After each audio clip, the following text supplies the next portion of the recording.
A decade-long issue is finally getting attention. A subdivision in Fairhope has suffered extreme flooding, all caused by one thing. WKRG News 5's Whitney Leibold spoke with city leaders and angry residents about the next steps in fixing this. Since the late 90s, Fairfield Place subdivision in Fairhope has seen flooding from Cowpen Creek whenever it rains. The creek runs right up against the subdivision.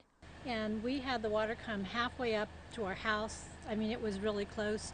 We had a barbecue. We have a deck down by the creek, and it was all underwater. FEMA updated flood maps back in 2019 to include some of the homes in the neighborhood in a designated flood zone, meaning they are required to have flood insurance, which wasn't the case when many residents moved in. So now it is affecting the adjacent properties. They now have to buy flood insurance, whereas they didn't when they built the house. And so we know, we've talked to these owners for years.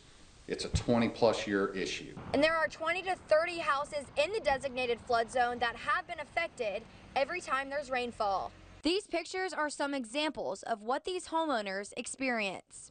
When we do have rains, it's like a torrent river back there. Oh, and if anything gets caught in there, shrubberies or trash or whatever, it just, it can clog up, the drains and clog up, get stuck in the rocks. Right. And so then it causes a lot of flooding issues. But help is on the way as city leaders have come up with a plan. But what we're trying to do is we want to engage an engineer to do a flood study, and if we can make improvements or improvements can be made and lower the flood line, there's potential for FEMA grants to help Fairfield do some of the work that needs to be done. The city hopes to complete that study and take action within the next few months. In Fairhope, Whitney Leibold, WKRG News 5.